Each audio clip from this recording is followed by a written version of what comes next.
धर्म प्रेमी बंधुओं, आप सभी को जय जिनेंद्र। मेरे इस चैनल में आपका स्वागत है। आपका बहुत सहयोग मिल रहा है। आप सभी लाइक करें, सब्सक्राइब करें, शेयर करें ताकि जन जन तक यह जैन धर्म के सिद्धांत पहुंच सके। मेरे इस चैनल में 16 कारण भावना अनुशीलन का स्वाध्याय चल रहा है। यह ग्रंथ आचार्य श्री विशुद्ध सागर महाराज जी ने लिखा है और इसके अंदर अतिचार का वर्णन चल रहा है कि व्रतों के अतिचार क्या होते हैं। अब तक हमने 3 व्रतों के अतिचार पढ़ लिए। अब चौथा व्रत ब्रह्मचर्य व्रत के 5 अतिचार कौन से हैं उसके बारे में आज का स्वाध्याय आरंभ करेंगे। सर्वप्रथम मंगलाचरण करते हैं।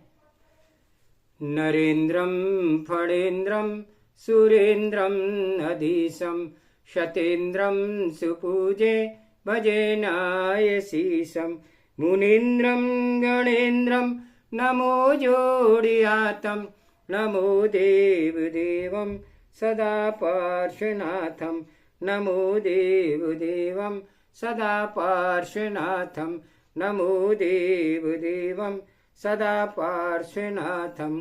सर्वे सोदा सावधानते श्रवन्तु।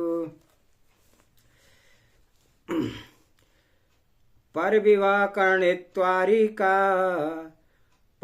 परिग्रह ताप परिगृहिता गमनांग कीड़ा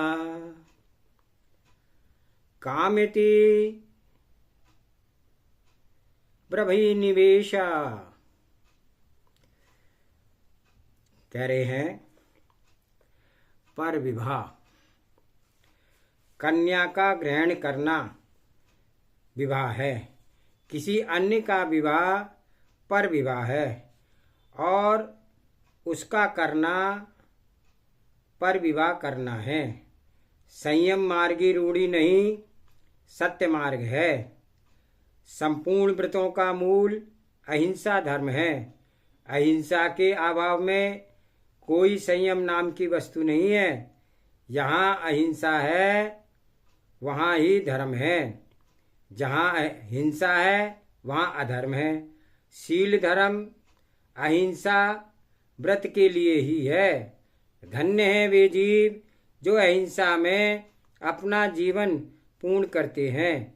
पल पल जीव रक्षा के भाव रखते हैं और द्रव्य से क्या भाव से भी किसी भी जीव का घात के परिणाम नहीं रखते हैं। तीर्थंकर प्रति के बंध के परिणामों की विशुद्धि अतुलनीय है।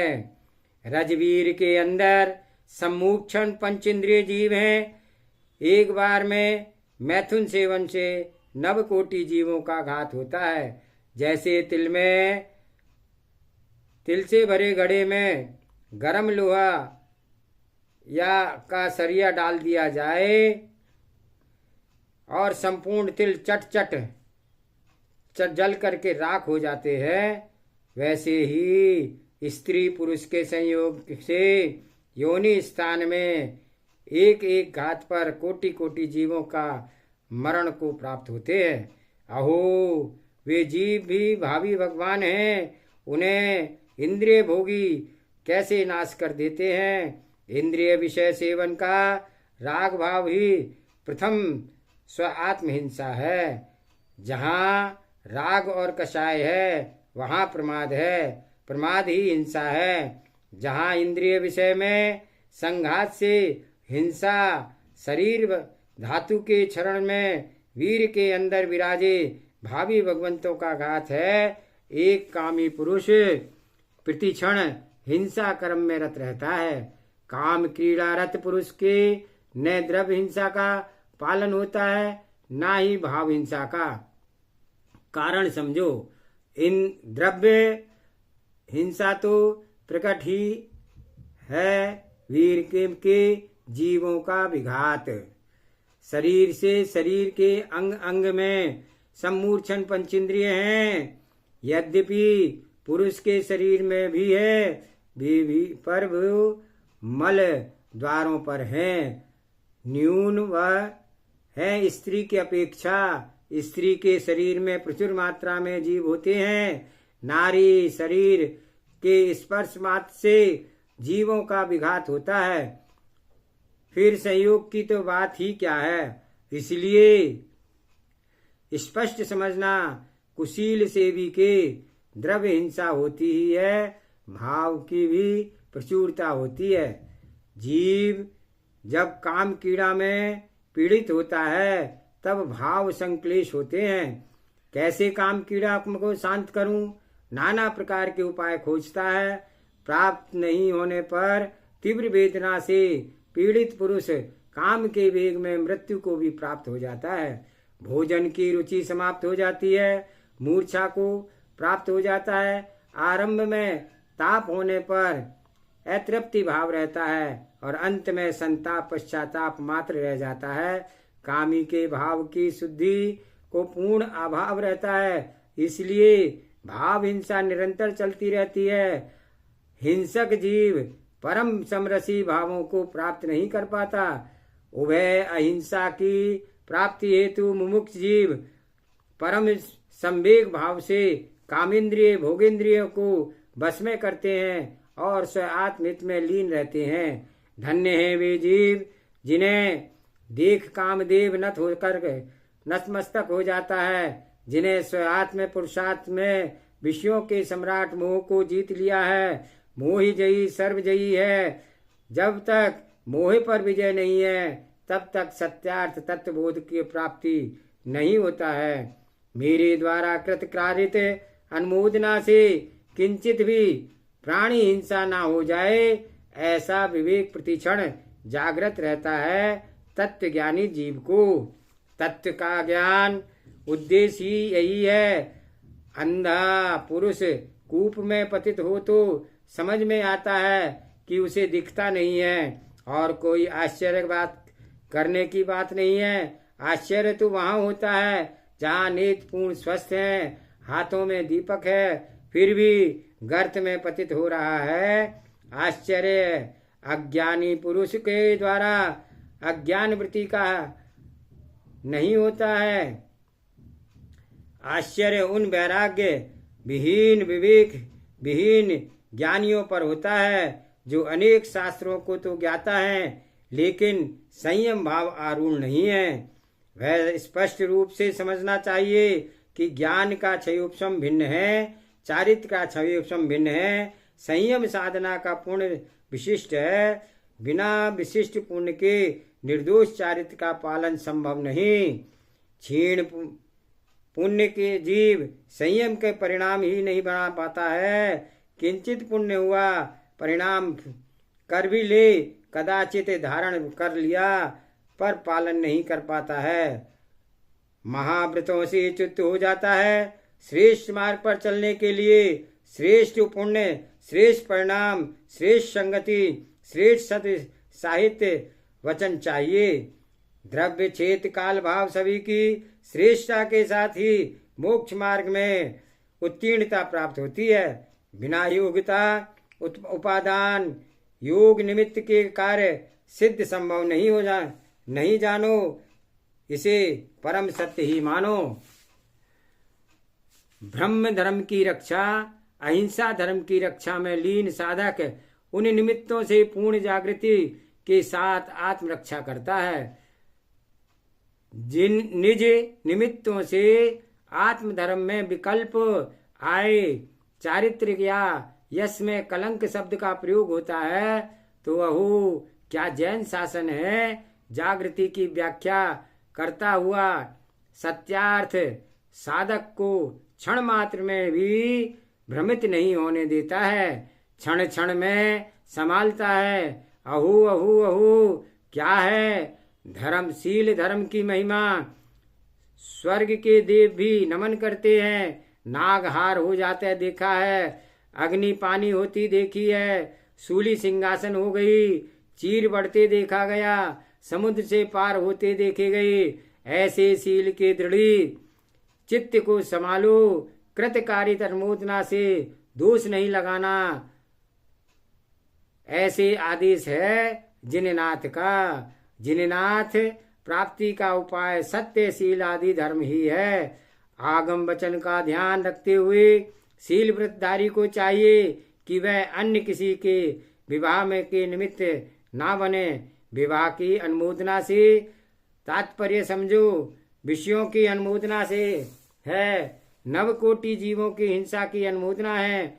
ब्रह्मचर्य अनुवृत्ति जीव के लिए मात्र स्वपुत्र पुत्रियों का विवाह करने की आज्ञा है। पर के पुत्र पुत्रियों के विवाह कराने के आगम आज्ञा नहीं है। अणुव्रति अन्य किसी के संबंध की चर्चा नहीं कर सकते हैं, पर महाव्रति का तो विवाह का चर्चा का कोई स्थान ही नहीं है। ना हस्तरेखा देखें, ना किसी की कुंडली मिलान संबंधी वार्ता ही करें। ऐसे जिन आज्ञा है, पर विवाह नाम के अतिचार का निवारण संयमी जीव करें। पूर्ण पुरुषार्थ के साथ जब भोग ही नहीं तो भोगों की अनुमोदना भी क्यों। शील व्रतधारियों को दूसरे के विवाह बारात में भी शामिल नहीं होना चाहिए। कठोरता से पालन करना, प्राणी मात्र के प्रति सरलता का व्यवहार रहे, परंतु स्वयं संयम साधना में कठोरता ही रखना चाहिए। साधना का मार्ग आत्मानुशासन का मार्ग है। लोकाचार में लिप्त पुरुष निर्दोष संयम नहीं पाल पाता है। लोक की व्यवस्था विचित्र है। साधक की साधना तो अलौकिक होती है। बहुत ही दृढ़ता से विषय है कि लौकिक जनों के संपर्क भी छोड़ना पड़ता है। अव्रती जनों को अपनी साधना प्रणाली में से कष्ट भी होता है, बुरा भी लगता है, और उनकी दृष्टि में आप एक असमान पुरुष भी देखे जा सकते हो। पूर्व में अपमान भी सहन करना पड़ता है, परंतु समय आता है जब अपमान करने वाले सम्मान भी करेंगे। जब आप अपने में एक श्रेष्ठ निर्दोष साधक के रूप में प्रकट होगे, तब आपकी साधना से स्वयं को व नगर को गौरवशाली भी स्वीकार करेंगे। अपना अहो भाग्य बनाते हैं कि अमुक साधक के नगर में का हूँ, उनका संबंधी हूँ। जो पूर्व में अपना सम्मान भाव रखते थे, वे ही स्वयं का साधक के संबंधी होने में अपना सम्मान देखने लगे। सत्पुरुषों की यही पहचान है। उसके नियोग से जन परिजन नगर भी धन्यता को प्राप्त होता है। मुमुक्षु जीवों को चाहिए कि जगत की दशा को ना देखें, स्वयं परिणामों की विशुद्धि को देखें। लोक के लिए नहीं, अपितु आत्म अवलोकन के लिए वृत्ति रूप स्वीकार करें। वे भव्य नरोत्तम हैं, जो उपसर्ग परिचय अपमान में भी अपने कर्तव्य में अटल मेरुवत रहते हैं। कोई भी झंझावात उन्हें हिला ना सके। वे कर्म शत्रु को हिला डालें, और भाव संयम की यही तो पहचान है कि वे किसी को ना पहचाने, उन्हें सारा जगत पहचाने। वे किसी को ना देखें, उन्हें सारा जगत देखे। वे किसी के ना बने, उन्हें सारा जगत अपना बना कर रखे। यही है सत्यार्थ साधना, यही है सम्यक भावना। आत्म आराधना के द्वारा इस प्रकार से वृत्ति पर विवाह से दूर रहता है। इत्वारिका परिगृहिता गमन, दूसरा अतिचार ब्रह्मचर्य व्रत का, जिनका स्वभाव अन्य पुरुषों के पास जाना आना है, वह इत्वारी कहलाती है। इत्वारी अर्थात अभिसारिका। इसमें जो भी अत्यंत चारित्र से पतित भ्रष्ट है, वह इत्वारिका कहलाती है। यहाँ कुत्सित अर्थ में कर पृथक प्रत्यय कर लगा करके इत्वारिका शब्द बना है। जिसका कोई एक पुरुष भर्तार है, वह परिगृहिता कहलाती है। इत्वारिका अपरिगृहिता गमन, जो वेश्या या व्यभिचारिणी होने से दूसरे पुरुषों के पास जाती है, आती है, रहती है, और जिसका कोई पुरुष स्वामी नहीं है, वह अपरिगृहिता कहलाती है। सज्जन पुरुष प्राणों से प्रिय यश को मानते हैं, और यश से भी परम पूज्य चारित्र है, और चारित्र की रक्षा में प्राणों का त्याग स्वीकार है, परंतु चारित्र को पतित होकर के आयस की जीवनी जीना स्वीकार योग नहीं है। वीर पुरुष निज गायक को छोड़कर अन्य में प्रीति को प्राप्त नहीं होते हैं। उनका चारित्र्य और यश दोनों सदा जीवंत रहते हैं। जो जीव निज गायक से च्युत हुआ तो उसके यश व चारित्र दोनों चले जाते हैं। चारित्रवानों के लिए चाहिए कि वह अहर्निश निज रक्षा में निज को संगलन में रखे। लोक में चारित्र से बड़ी कोई संपत्ति नहीं है। चारित्र पतन से बड़ा लोक में कोई पतन नहीं है। जैसे वज्रपात से शिला पर्वत क्षण भर में नष्ट हो जाते हैं, उसी प्रकार से चारित्र पतन से क्षण मात्र में यश पर्वत नष्ट हो जाता है। पति विहीन विधवा स्त्री को शोभा विलीन हो जाती है। पूर्ण श्रृंगार नारी का पति की सत्ता में शोभायमान होता है। पति का वियोग होते ही नारी का श्रृंगार भंग हो जाता है। उसी प्रकार से साधुओं की कीर्ति का श्रृंगार चारित्र पति की सत्ता में सुशोभित होता है। चारित्र का वियोग होते ही यश कीर्ति का श्रृंगार समाप्त हो जाता है। सती स्त्री को अपना पति प्राणों से भी प्यारा होता है और उसी प्रकार से चारित्रवान मुमुक्ष को अपना चारित्र प्राणों से भी अधिक प्यारा होता है। निज यश और चारित्र रक्षा के लिए प्रतिक्षण पुरुषार्थशील रहना एक धर्मात्मा का कर्तव्य है। चारित्रहीनों की संगति भी दुर्गति का कारण बन जाती है। आपकी अपकीर्ति तो सहज ही प्राप्त हो जाती है। कुशील संसर्ग से लोग पूजता अग्निवत मिट जाती है, जैसे अग्निवत पिट जाती है। जैसे लोक में अग्नि को पूज्य माना जाता है, परंतु लोहे की संगति से अग्नि को भी पिटना पड़ता है। उसी प्रकार से कुशील संसर्ग से सद्गुणों के लोग पूजता समेव मिट जाती है। जैसे कुट्टिनी हथनी के संसर्ग के निमित्त से हाथी अपनी स्वतंत्रता का घात कर लेता है, उसी प्रकार से कुशील स्त्री व पुरुष के संसर्ग से साधु पुरुष भी अपवाद को प्राप्त हो जाता है। लोक प्रतिष्ठा यश कीर्ति क्षणमात्र में विलीन हो जाती है। शीलवान जीवों को चारित्रहीन लोगों की संगति से दूर रहना चाहिए। जैसे अग्नि की संगति से वस्त्र जल जाते हैं, उसी प्रकार से कुसंगति से कुत्सित जनों की संगति से सद्धर्म का नाश हो जाता है। साधु पुरुषों का सहवास भी साधुता प्रदान करता है। वे जीव धन्य हैं जिन्होंने साधु पुरुषों का सहवास प्राप्त किया है। उनके साथ तत्वबोध प्राप्त करते हैं। तत्वबोध तत्व निर्णय साधुता का प्राण है। वे निजत्व का साधना में पूर्णता को प्राप्त होते हैं और जो तत्व निर्णय को कर लेते हैं। मुमुक्षुओं वे धन्य हैं, महाधन्य हैं जिन्होंने साधु रूप को प्राप्त कर लिया है।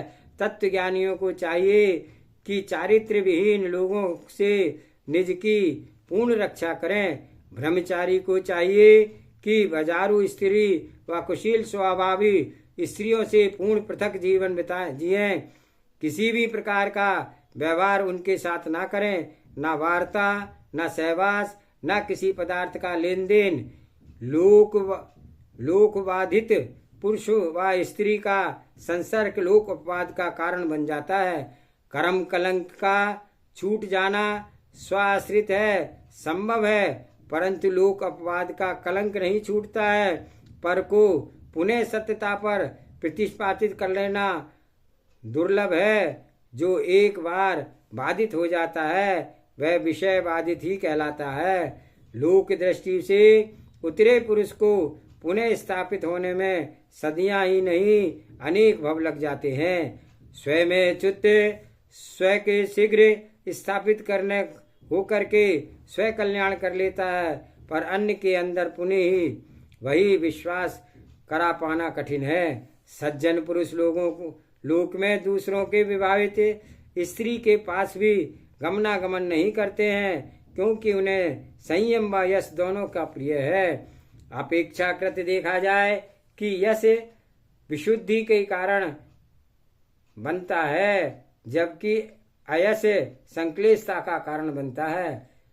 लोकापवाद से आत्मा में दुख परिणामों के पर्याय का उद्भव होता है, वह अत्यंत पीड़ाजनक होता है, उसे संताप कहते हैं। संतापित पुरुष अपने जीवन को भी उस उदास हो जाता है। उसे भोजन, भजन, गीत, संगीत, नृत्य, नाट, खेल कूद, वस्त्राभूषण, जन परिजन पुरिजन, दिन रात कृष्ण शुक्ल पक्ष, पर्व त्योहार, तीर्थ भूमि, मशान भूमि, भूतल, भवन, धूप, छांव कुछ भी आनंद शांति का कारण नहीं बनते हैं। मलय चंदन पूर्णिमा के चंद्रमा की शीतल चांदनी भी उसके संतापित अंतःकरण को शांति प्रदान नहीं कर पाती है।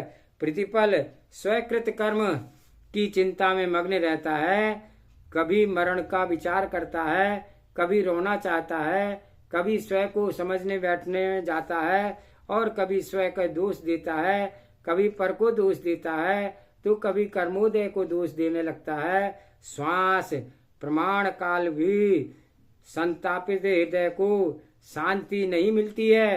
अहो, नरक की पीड़ा से भी अधिक पीड़ा की वेदना करता है।